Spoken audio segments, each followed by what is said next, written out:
afternoon, and thank you for joining us today at the 2017 Career and Education Fair. My name is April Nielsen, and I'm a manager in Human Resources in the Examination, Classification, and Outreach section. Thank you for attending today's session on Application Package. I'd like to let you know that we are broadcasting this session live to the regional offices and the team over in West Sacramento. So if everyone wants to go ahead and say hi. Thanks for joining us. For those watching remotely, you can access the presentation slides we're using today on Inside CalPERS.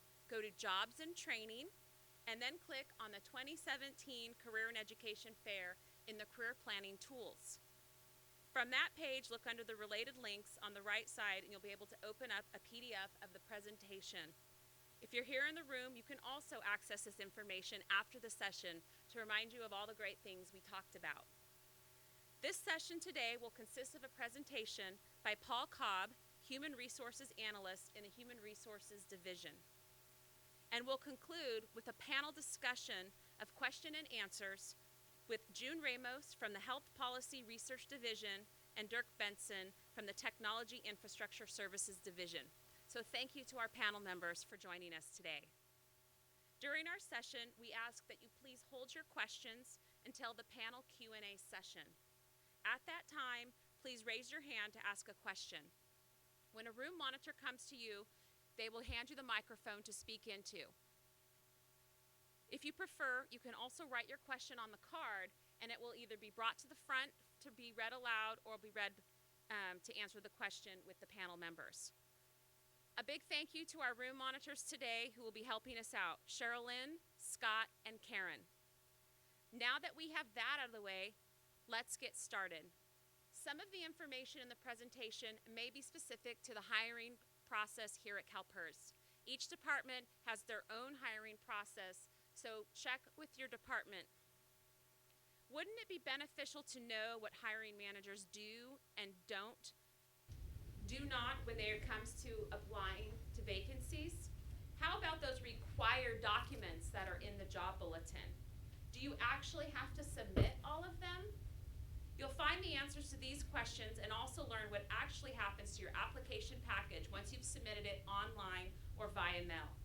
To help answer these questions and talk about putting together a winning application package, we have Paul Cobb, HR Analyst, here with us today. Welcome, Paul. Thank you, April. Well, my name is Paul Cobb. As April mentioned, I work in human resources.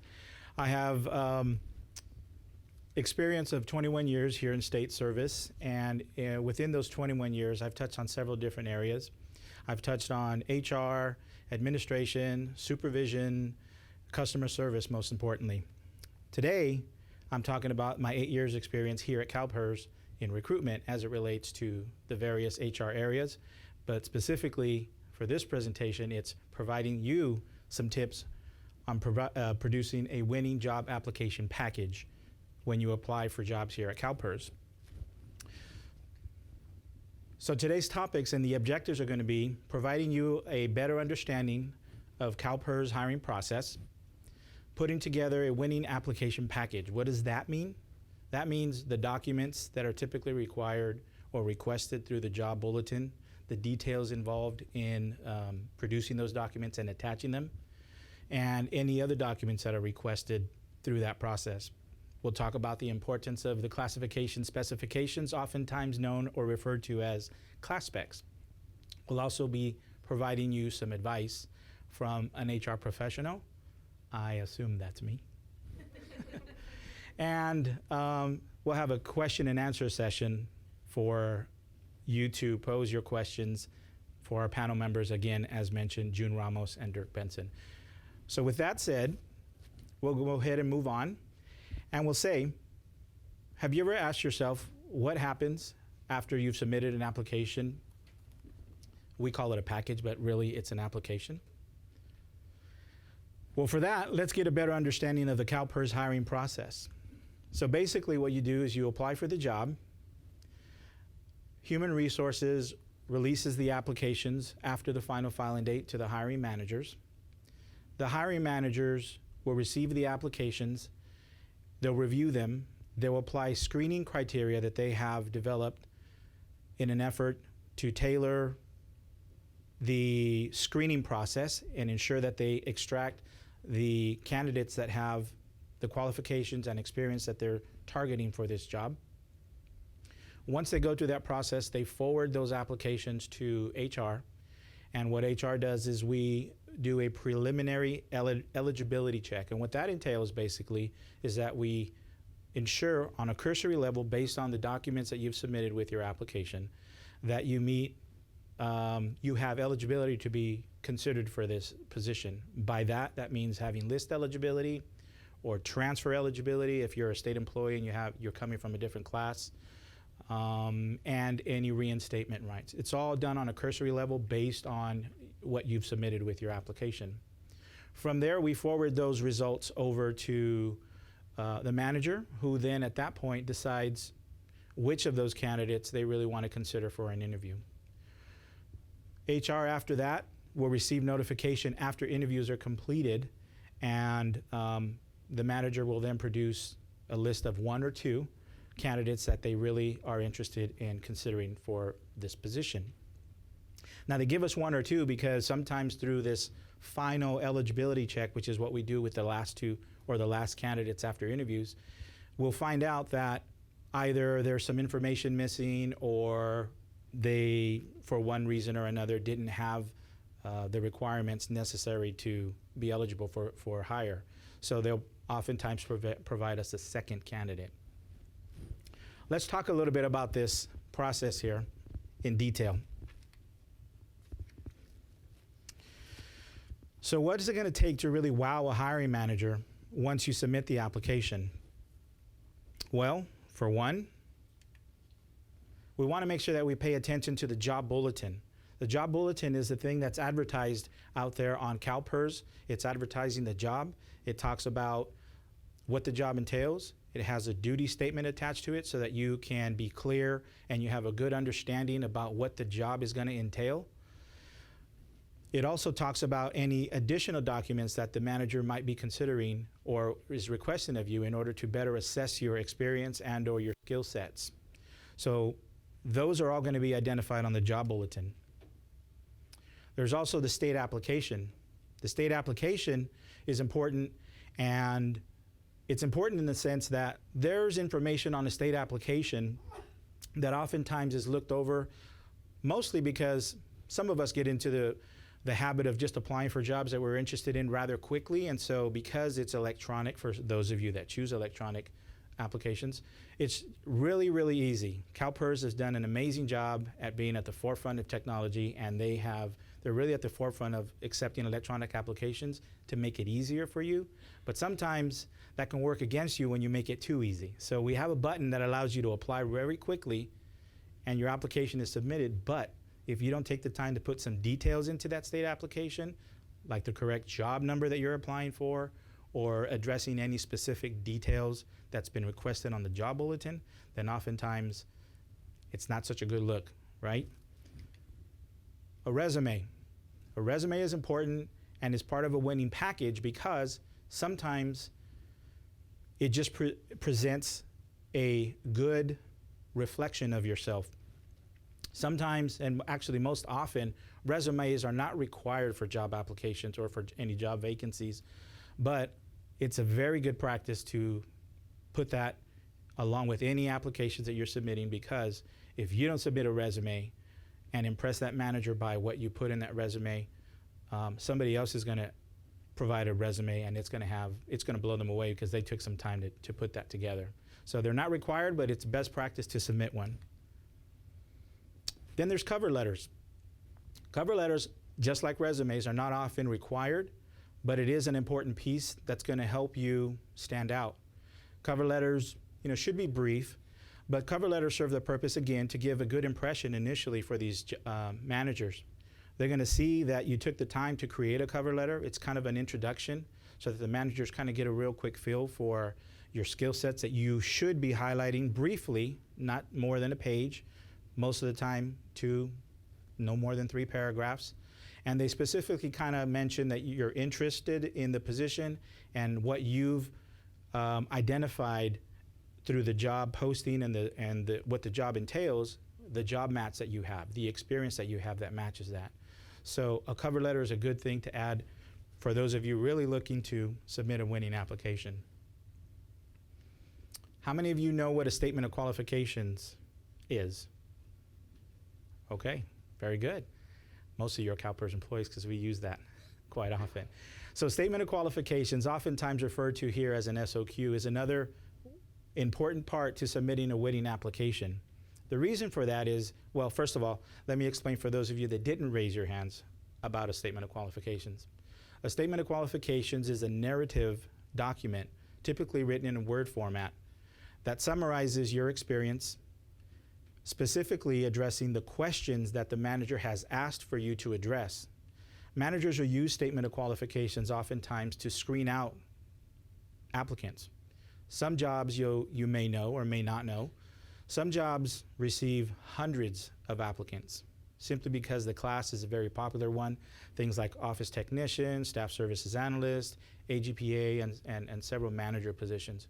Well, these statement of qualifications, you can end up with applications around anywhere from, let's say, 150 to 250 or so.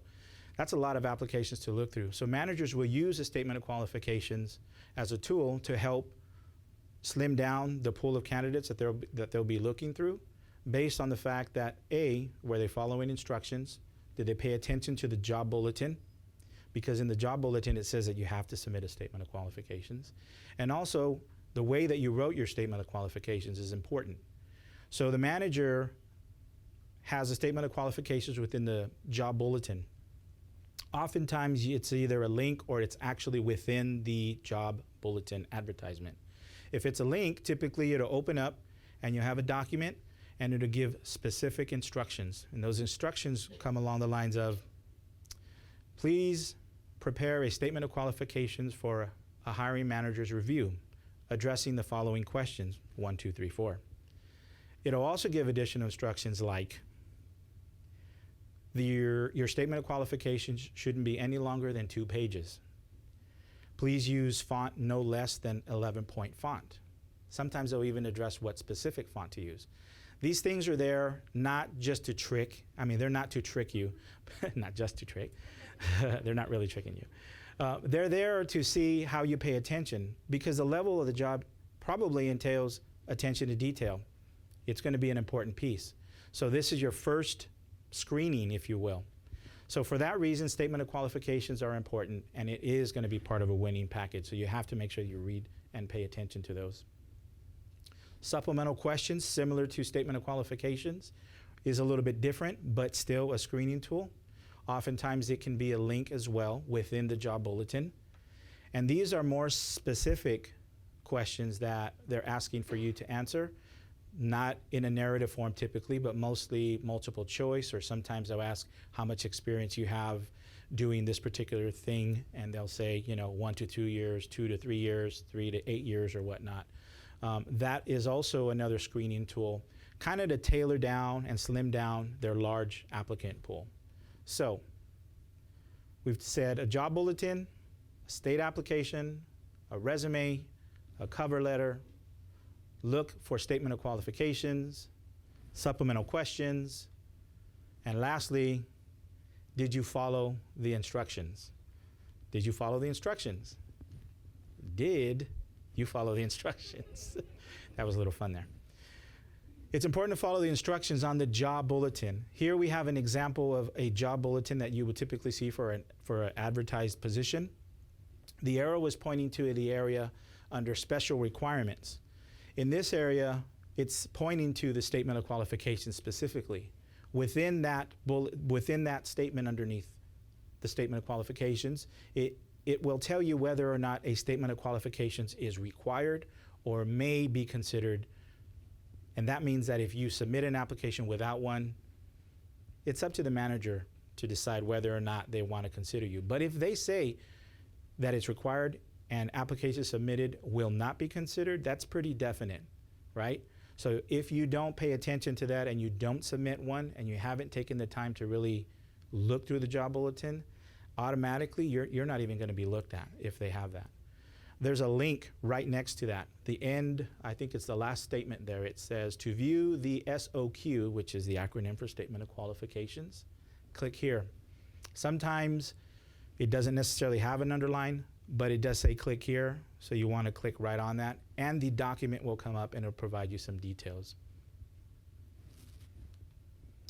Looking further down on the job vacancy bulletin, there's another area,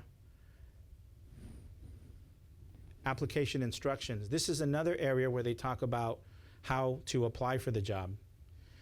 Within this area is where they talk about resumes and cover letters, and oftentimes, like I stated before, within this area, it may say that it's not required, but really, this class is about putting the best foot forward. Great practice.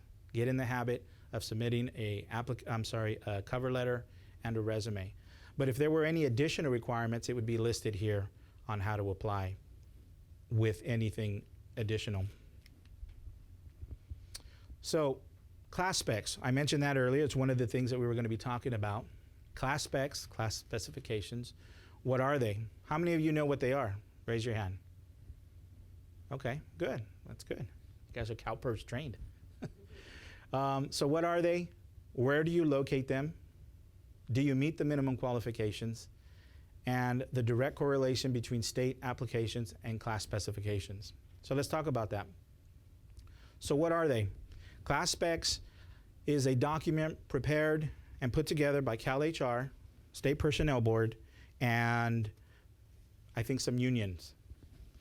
And what they talk about is knowledge, skills, and abilities that one would need in order to be successful in that particular position. There's information on how you would qualify to take an examination or an assessment to be eligible to be appointed from a list that's created after taking an exam. And they typically talk about patterns that you would meet in order to qualify for that. They also talk about the class and the different levels that are involved within that class. So if you have a BPS, it'll list the series that fall under that. So BPS 1, BPS, anything else that falls under that, right? Would be listed there. Most importantly, they talk about the patterns that one would qualify. So how does this relate to putting together a winning application? Well, it relates, first of all, let me tell you where you can locate it. So when you have your job posting, you're looking at the advertisement. Over on the right-hand side, you'll see class specifications. When you click on that, a document is going to pop up, and it's going to identify all of these things that I've just mentioned. They're going to talk about minimum qualifications. What patterns do you qualify under? This is one of the class specs, and this one here is for the staff services analyst. Over on the right-hand side, the column on the right talks about minimum qualifications. There is either pattern 1 or pattern 2. And specifically, those are important because when you are writing your application for a job vacancy, human resources, when they're reviewing these applications after a manager has sent them to us, we're looking to see if you have the experience under one of these patterns.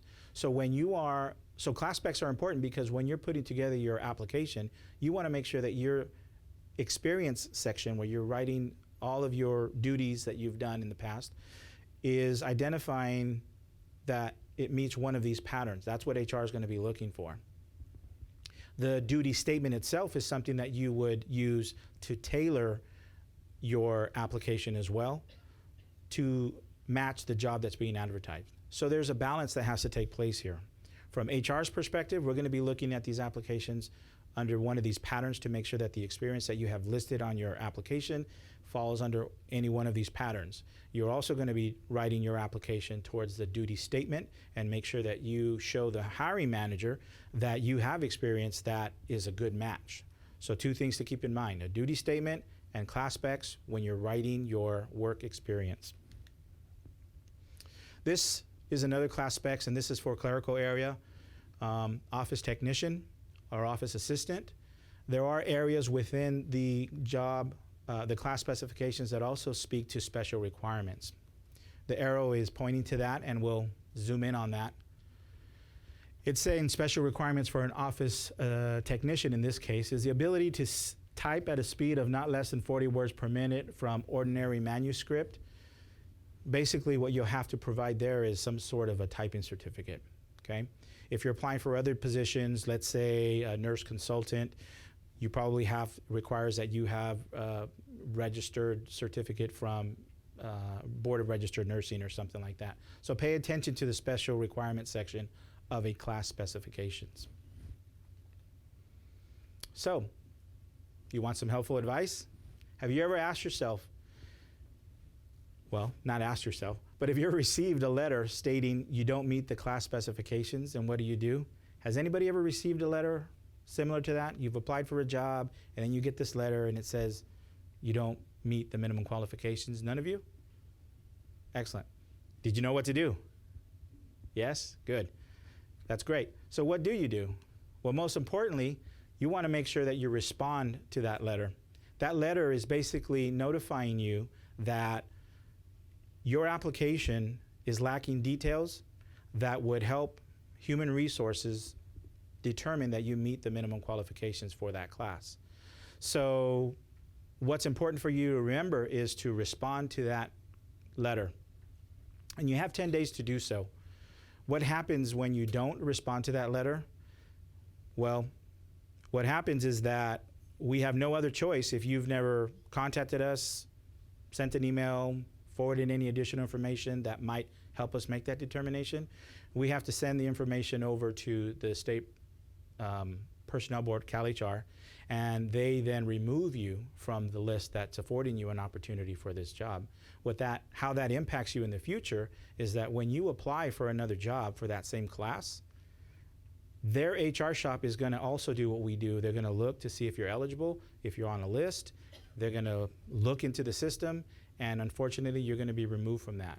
And that stemmed from not responding to this letter, okay? So when you get a 10-day letter, that's what we call it, because it gives you 10 days, please make sure that you reach out. You send an email, make a phone call, or whatnot, okay?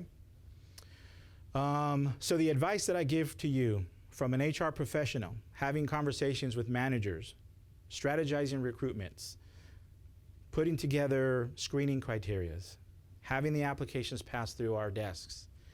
We come across this, my coworkers talk about it, managers talk about the issues that they have with applications. Review all of your documents. Review the documents that you're attaching. Again, if you create an account on CalCareers, which is the electronic applicant system through CalHR, and we get in the habit of simply applying for jobs rather quickly, and all of your templates that you create are submitted to a job, take the time to change little things like the job control number, which is the advertised number for the position that you're applying for. You don't know how many times I've had conversations with managers where they'll talk about that, and they'll have applications in front of them, and they have, the job is 1234 JC or job control or job code 1234, and the application itself has job control 8, 9, and 10. That's because we just get into the habit of just clicking that button. So review your documents. Make sure that you have good email addresses. I've had conversations with managers. So you create a business account email. Use that on your email. Make sure that you have an email account so that managers can get back in touch with you, or staff that they have assigned to get back in touch with you have a mechanism to get back to you. Use a business type email. So if create an email that says johnthomas123@email.com versus your super Sacramento King fan 8910, right? Or pdiddy@hotmail.com, okay?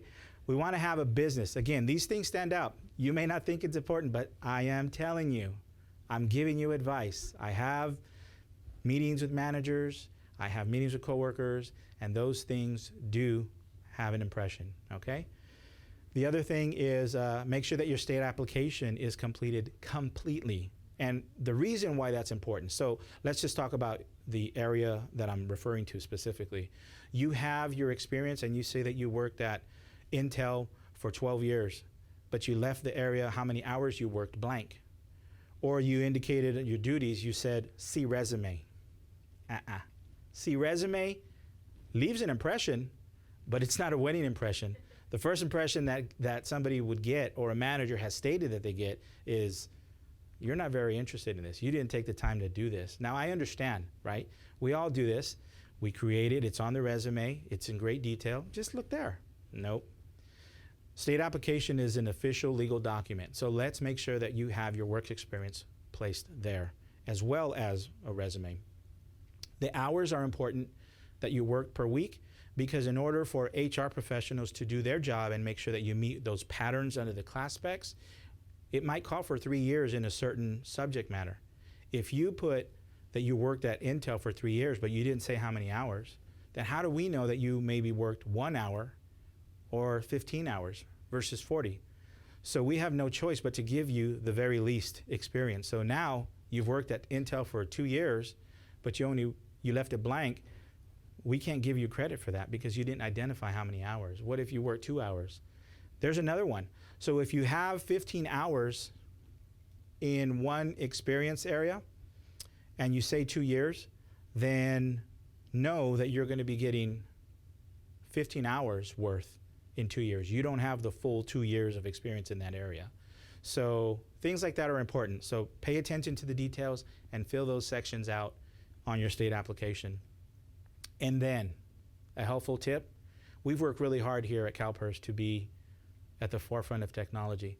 One of the things that we've done and have been looked to by other state agencies is the fact that we have electronic applications. We receive electronic applications. We're pretty aggressive with that. Many of you maybe had a previous account under State Personnel Board, which now has transitioned over to CalHR. They have CalCareers.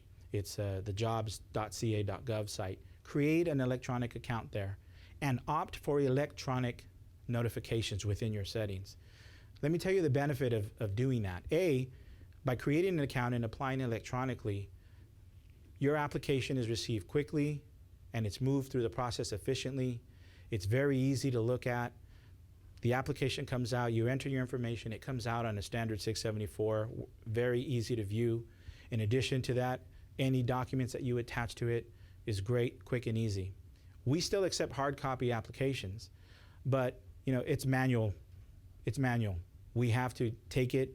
We still convert it to an electronic version. We have to upload it, so it delays. It comes in through the mail. We're talking snail mail. We still move it through the process, but it takes some time. The most important thing is that you're notified of the progress of your application. So you'll be notified when you submitted an application through your electronic notification. You'll also be notified that your application has been pushed to the hiring managers. That status will show up in your CalCareers account as active. Is that right? Yeah. Active. Submitted and active. You'll also get that 10-day letter through that electronic career account. So, looking at the diagram that talked about the process of CalPERS hiring, again, we apply for the job. Human Resources releases the applications to the hiring manager. The hiring manager screens the applications, sends it to HR. We do a cursory review of your application and all your minimum qualifications, just to see that that they could potentially be eligible. We look at list and transferability. Then we send those results to the hiring manager. They interview, and then they provide us a candidate, which we do a final eligibility check in the end to make sure that they're going to be okay to submit. So we talked about the objectives. Hopefully, you've gained a better understanding about the CalPERS hiring process. You've gained some tips about putting together a winning application. It's all about the detail, paying attention to the job bulletins, looking for special requirements, statement of qualifications, supplemental questions, and any other special requirements. And you know the importance of class specifications, how they relate and how they correlate to what you're writing in your job experience and meeting the patterns. And last, I've given you some insight for what managers have relayed to us, meaning HR, and what they're really looking for in a winning application. Before I end here, I want to make sure that you all know that this place is a great place to work, right? I mean, what other state agency goes out of their way and produces an awesome career fair like they have out here? For that, I want to make sure that you all clap your hands for the staff that's put this together here and provided you these great sessions. We'll go into this Q&A session with our panel members that are here to answer any questions that you have. These are managers, again, from the health area and IT area. We have June Ramos, if you can come up. Round of applause for June. Excellent. And we have Dirk Benson. Excellent. Thank you.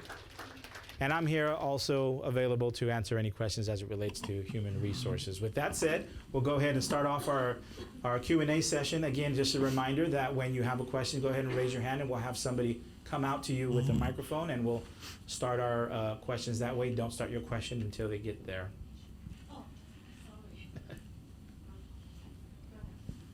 I just have a general question for the human resources. So if there are certain extra documentations that's required as a way of weeding out the applicants, if an SOQ is not required, I just want to make sure applicants won't be penalized for submitting extra documentation, right? No, not from an HR perspective. They won't be penalized.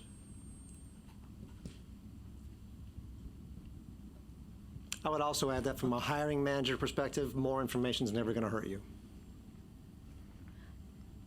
My question is, how did you notify the person for the job interview? Because I have been notified by somebody else, but I also notified by the hiring manager. So I'm really confused which way is the normal and procedure. I can take that. For me, it's been either way. I spend a lot of my times in meetings, so sometimes I get someone to assist me with calling, because a lot of times there's some phone tag and some back and forth. So what I do is I block out my calendar when I need help. I tell someone these are my slots, and they call for me.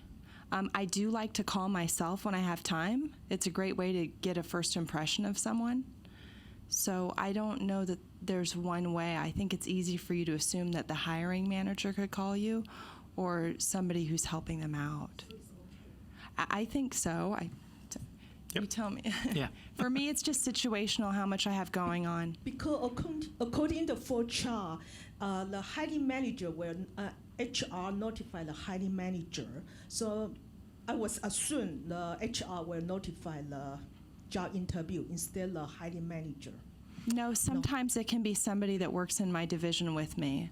Like our exec secretary is very helpful in that where I'm at now. Same not goes for me. efficient if I try to do it myself when I'm in meetings all week. Yeah. I have the same situation, and so I have somebody who assists with contacting potential candidates and scheduling. I have a question back there. I've noticed a problem with submitting from the job template electronically. A couple of things. One is that it removes your contact information, and also that it doesn't allow you to edit the part where you say the job that you're applying for and the job control number. So how should I get around that? That's a good question, and it happens. Let's see here. I don't know. Can you hear me okay? Mm-hmm. Yeah. Can you help with that particular question as it relates to the system? Actually, the system at Cal HR, it's relatively new as it moves into the. Can you hear me okay? Mm-hmm. Yeah, it's relatively new as it moves into this electronic format, and just like any new system, it does have its glitches from time to time. So I know I talked about changing that job control number, but if necessary, you can also submit a hard copy, right, and indicate the correct one manually on that.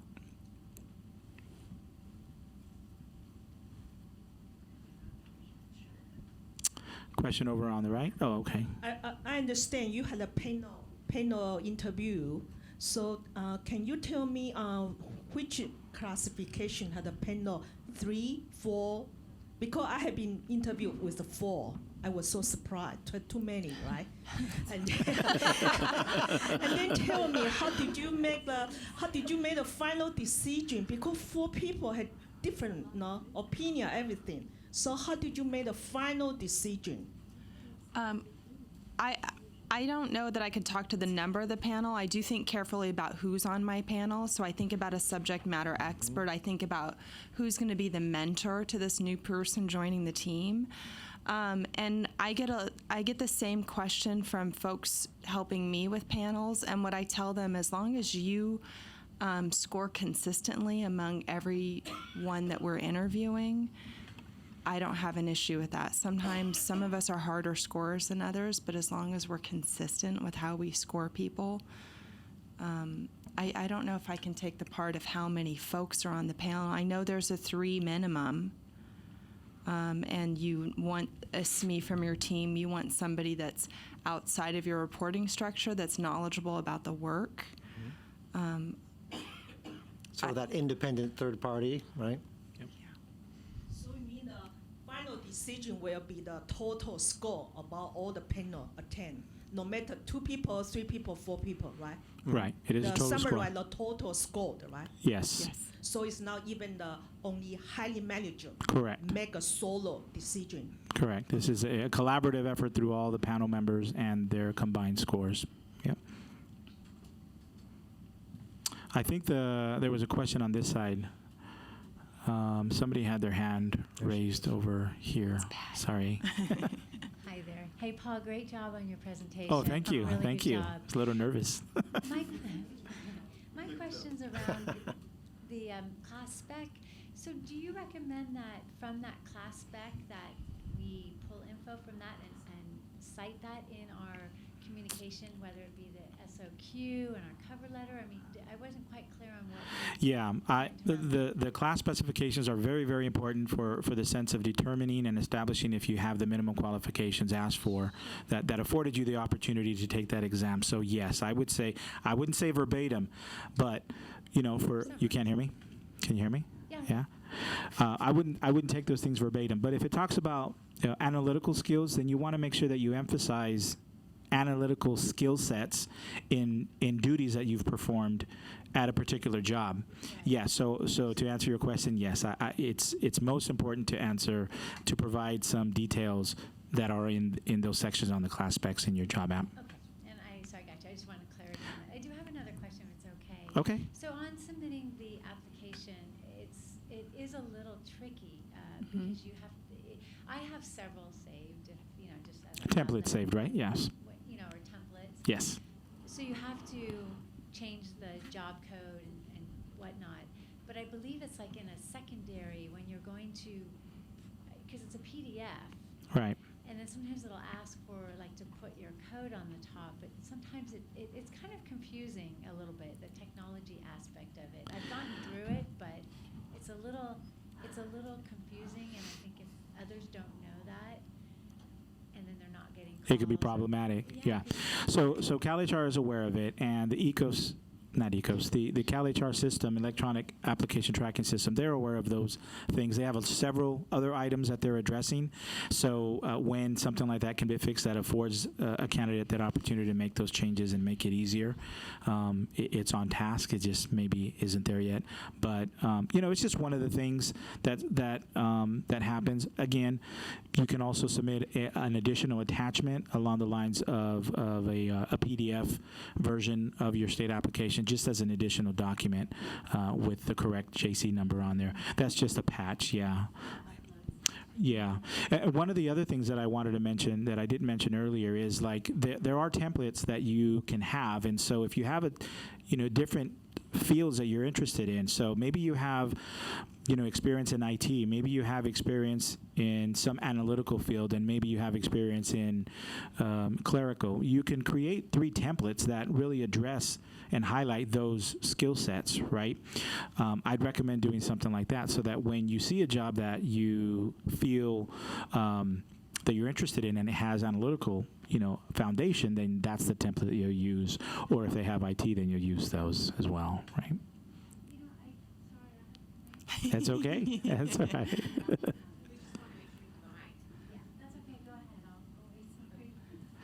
Over here on the left, right? I just wanted to respond to her question with the Cal HR of the contact information disappearing. So actually, I know of people who are having that issue, and so we contacted Cal HR, and you have to put your contact information in the home section because the cell phone, where it asks for your cell phone number, the field isn't, that's the field that has a glitch. So if you put your contact information in the home section, then your contact information will come through on the application. Okay, that's great. That's good information. Question in the back there. Okay, so right now, when you submit an application, it's a done deal. It's in. There really is no way that you could actually go back and resend it. If you figured out that you've made a mistake, like for instance that JC code, you have to update it every single time that you submit the application. So I've made that mistake before where I've sent it through with the incorrect JC number. Are there any plans in the future for Cal HR to be able to give us the option to delete or resend that application and resubmit? Because for me, that would be helpful. I can answer that. Great. It's on, I think. Can you guys hear me? Yeah. Okay. So I'm from HR, Mark Yap. In regards to that, you can rescind your application, but by doing so, you can't resubmit it. So it's best to to keep it there. There should be a contact number on each advertisement. Here at CalPERS, we have it for our HR booth or our HR front desk, and let them know that. And our ESU management or our ESU team will go in there and fix it, or at least make a mark saying that your phone number is the correct one. So that has happened a few times, but at this time, I would not recommend actually rescinding it because it won't let you reapply, especially if the Final 8 has passed. You can't pull it back, fix it, and then resubmit it. So once it's in, it's in. So once we figure out, okay, I put the wrong JC number in there, so I call this person and say, I need to correct this, or is that part not it? Well, so the good thing with CalPERS, and even more specifically with applying online, is that the JC will always be connected online. So you don't have to worry about putting the right JC on the application when you apply online. That main comment was specific to applying through paper. So if you print it out and then you submit it and you don't put the JC number, then they won't know what this is attached to. But from the hiring manager's point of view, when we go onto ECOS and we pull up each of these applications, it's connected to the JC number. So for example, I might have 2 or 3 recruitments going on at the same time, so I know which one I'm clicking on. When I click on that JC 1, 2, 3, 4, that's where it'll have all the applications. So don't worry about that part when you're applying online. Again, just to reiterate the importance of applying online. Okay, thank you. I want to make sure, if you don't mind, I want to make sure that we're capturing any questions that might come from the regional offices that are listening in. I don't know that we've taken the time, but I'd like to take a second real quick. Does anyone out at the regional offices have any questions?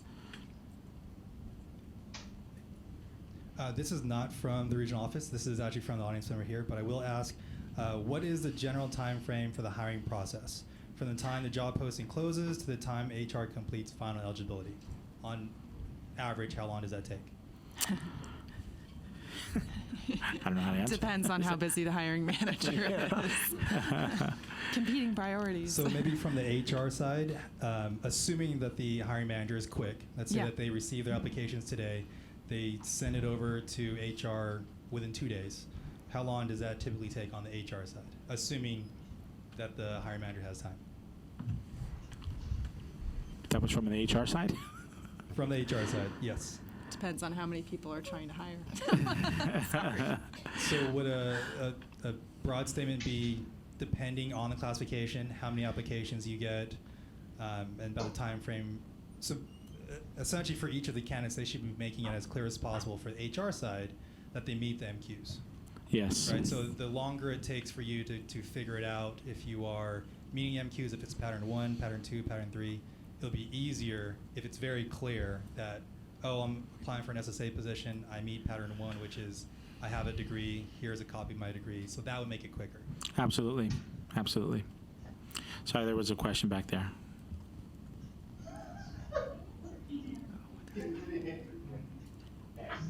politician is a good candidate. That was great. So on the resume, I've heard from folks in CalPERS, like, don't include it if there's an SOQ. I've conflicted by that. I would say include it. I do. I haven't. I have, and I'm thinking, does that ding me? I mean, because No. you're saying that always kind of concerns me. I mean, if I have a great SOQ, my application, everything's all winning, that I should be okay. But if it's not included, especially if it says optional, it's not like you're going to be, oh, forget that person. I mean, it's helpful to have it. Right. If it says may, right? I mean, that means they may consider. Yeah. They may consider not Yeah. those individuals that All don't the have one. information's there pretty Right. much, so, Right. Okay, cool. I just wanted to clarify. I think I heard one of the panelists also mentioning that more information is never going to hurt you. So Yeah. go ahead and, when in doubt, submit it. And also, it's your opportunity to present the information a little bit differently. The state app is a very specific format, right? Your resume can have a couple of different themes, right, and give you a chance to present information differently. Your letter, your cover letter, is an opportunity to be a little bit more personal and tell us something different about yourself and make you stand out. So there's all those opportunities are give hiring managers a good view into who you are. And sometimes we could be reviewing 30 applications, so it's really important to be unique. We have some more questions back there.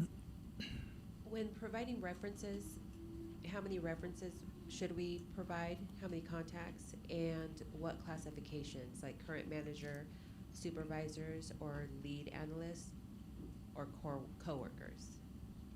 Well, I can answer from an HR perspective because we have that requirement here at CalPERS. CalPERS is unique in some of the ways. And one of the ways that we're unique is that we want to hire the best people here at CalPERS.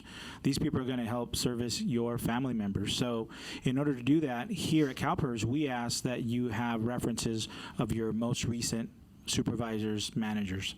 So professional references, friends, coworkers, they might be great for other agencies, but here at CalPERS, we ask that you submit and you provide references of your last 3 most recent manager supervisors. And from a hiring manager's perspective, that's important to me as well. Right. Hi. In regards to the final filing date, say it's today, May 2nd, would that be the 11:59 p.m.? From Not an to sound like a HR procrastinist, but just curious. Right. It is 11:59. If today was the final filing date, it would be 11:59 is the final filing minute. Okay. Thank you. After the interview, how important is sending a thank you letter? Has that ever put someone over the top? I like it. It communicates engagement to me, that the person's really interested in the job. I think it's a nice touch, but I can't really say I've had an experience where it put me over. I mean, you have questions, you have a very prescribed way of scoring. It's a nice touch. It's presentation for me. Agree. Yeah, it's nice presentation, but it really can't go into the overall scoring. If you had 2 candidates that were that close, it's unlikely that courtesy would put them over the top. It'd be a second interview more than anything. My question is, sometimes they have to say, this job is repost, and don't submit the job if you already previous submit. Really confuse me. If closed, why I cannot resubmit? It'll put your name in the stack twice, I believe. They already have your name in there, so. You mean you didn't find the people, so why you Not post? necessarily. I mean, I think from a hiring manager standpoint, you want a good competitive pool. You want to get the best people in that pool as you can. And sometimes it takes a little bit more time to get some more applications in. So this is not a CalPERS, no, I mean other agency, no. I was thinking they didn't find a good candidate, so they repost again. It could be various factors. It could be they didn't have a qualified candidate pool. It could be maybe the manager had other priorities and they don't have enough time, so they want to increase that pool a little bit further to make that a little larger. So you mean the all submit material still there. It's still there. They just don't want you to spend, have to So- submit it twice. So that means they didn't review all the last term post candidate. They may not have gotten to it yet. Right. Confusing anyway.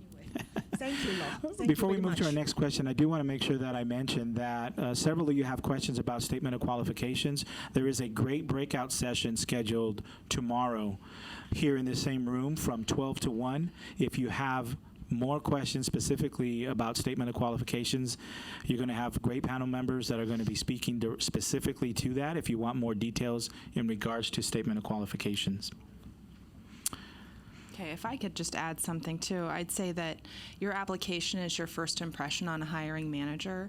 And so when I'm looking at applications, I look at it as an assignment. So if it says an SOQ must be submitted, I look at this as, is this person going to do really good, complete, thorough staff work if they're on my team? So I just want to impart upon that. And then it's really, I would advise anyone to have a mentor, a friend. A couple people look at your package of everything and, give your impressions. I have a mentor that will hawkeye into if I'm using INGs and my tense changes somewhere in a bullet. I just get a few people to look at it and make sure. I think we've all had times where we send something off and then go, oh no, I made a typo. So really rely on your network of folks around you to give you their impression of your documents. We have time for one more question here, and then we'll turn it over to April. So a question about the scrutiny about cover letters and resumes. You have people that will take your money, and there's trends that change about the formatting. What do you find important that stands out in resumes and cover letters? Personally, it's presentation for me. And then when you think about being a hiring manager and you have between 30 and sometimes 150 applications, it's a great opportunity to make a good impression and to really highlight the desirable qualifications. The desirable qualifications are the hint of what is the hiring manager looking for.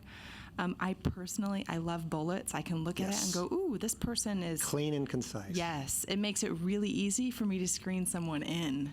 So I would encourage anyone to do it. In fact, there's a lot, we don't do it here, but there's a lot of private firms that scan resumes with computers, looking for keywords. So do you find those keywords in the specs and the duty statement? Mm-hmm. That's where I would put them. Mm-hmm. Well, I'll just add one last thing before I turn it over to April, and it's kind of towards what you've mentioned here. So there are companies out there that write cover letters for you and other letters. I would be cautious of using those services simply because what managers are going to be looking for is the time that you've taken in reading the details and providing details and looking for job match. Some of these companies that write these things for you will just use cookie cutter type templates, and it's very noticeable, and it sends a message that you didn't take the time to do this yourself. After so many of those are received, it's easily identifiable. So take some time. It's not that difficult.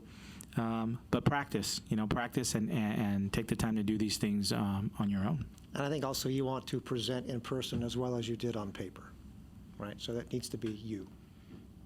Exactly. Okay. Great. Well, thank you so much for joining us today, and a big thank you to our panel, Paul, June, and Dirk, for sharing their advice and information with us about creating an award-winning application package. We hope that this overview has provided you with some insight on preparing your next winning application. If you have any comments or suggestions about this session or the career fair, please complete the Career and Education Fair survey, which will be emailed out to the enterprise on Monday, May 8th. Should you have any further questions, you have the additional sessions over the next 2 days, or please contact our career services team. Thank you so much and have a great rest of your day.